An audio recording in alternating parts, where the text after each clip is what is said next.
Hi, welcome to Arkintel. Your money still looks normal, but it no longer behaves like cash. You tap your phone, the payment clears instantly, until one day it doesn't. Not because you're broke, but because the money itself won't allow it. That's the shift behind central bank digital currencies. Money rebuilt as software where rules can be written directly into how it moves before a transaction ever clears. And this isn't a future scenario anymore. 137 countries, covering about 98% of global GDP, are already exploring CBDCs. So the real question isn't whether they are coming, it's what happens to privacy once money becomes programmable.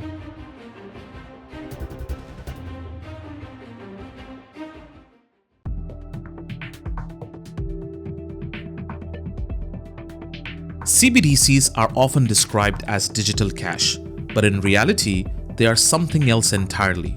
A CBDC is a direct liability of the central bank, designed to be used either by the public, by financial institutions, or both, depending on the model. This matters because central bank liabilities already form the foundation of the monetary system. In major economies, central bank balance sheets expanded dramatically over the past decade, meaning more money is already being issued and managed directly at the state level rather than through physical cash. Right now, your financial life is fragmented across institutions. Banks hold some information, payment processors hold another slice, and card networks see only part of the picture.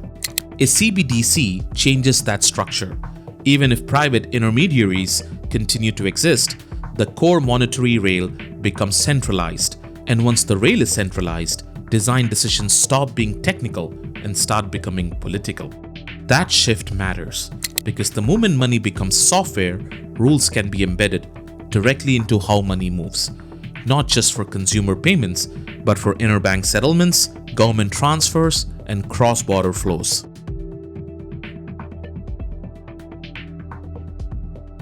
Central banks are no longer merely discussing CBDCs, they are actively building them. More than 90% of central banks worldwide are now exploring a retail CBDC, a wholesale CBDC, or both. Based on those same global survey signals, institutions estimate that up to 15 CBDCs could be officially issued by 2030.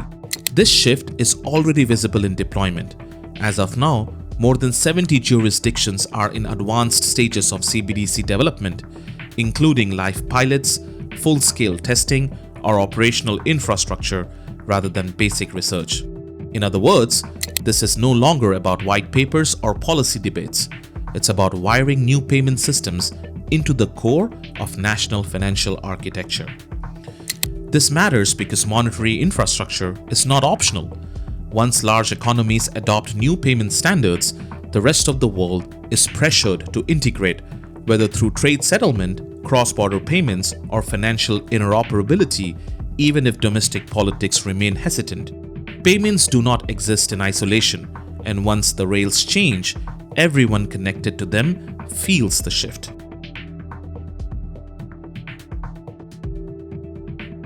Scale is where CBDCs stop being experiments and start becoming systems. In China, the digital yuan is already operating at national scale. By September 2025, official figures showed 3.32 billion transactions, 225 million personal wallets, and 14.2 trillion yuan in total transaction value processed through the system. China's payment ecosystem was already digital. The significance of digital yuan isn't convenience, it's control over the underlying rail. Europe is moving differently, but just as deliberately. The European Central Bank completed its digital euro preparation phase between November 2023 and October 2025. If EU legislation is adopted in 2026, the ECB has stated it aims to be ready for a potential first issuance in 2029, with a pilot phase as early as 2027. Building a new monetary system isn't cheap. Estimated costs to banks and payment providers range between 4 billion euros and 5.77 billion euros, even after accounting for efficiencies and savings. India shows the early stage adoption curve. By October 2025, India's CBDC ecosystem had reached roughly 7 million users. And by March 2025, digital rupee circulation had risen to about 1016 crore rupees, up from 234 crore rupees just 1 year earlier. Different political systems, different motivations, same direction.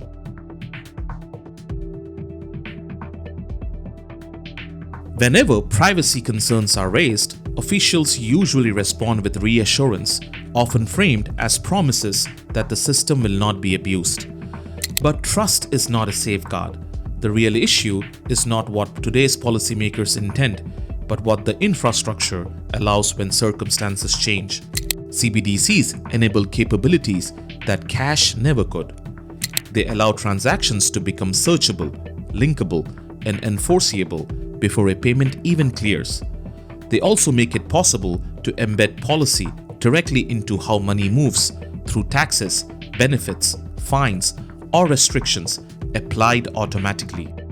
They introduce programmability, allowing money to be limited by category, location, time, or rule set, and once these controls exist, they can be expanded without changing the law itself.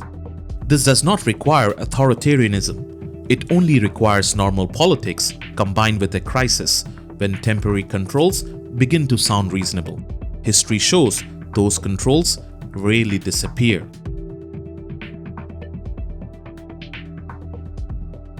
CBDCs are not automatically dystopian, and design choices genuinely matter.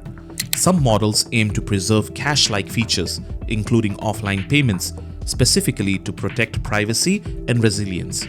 However, every privacy feature collides with other government priorities, such as anti-money laundering rules, fraud prevention, and traceability.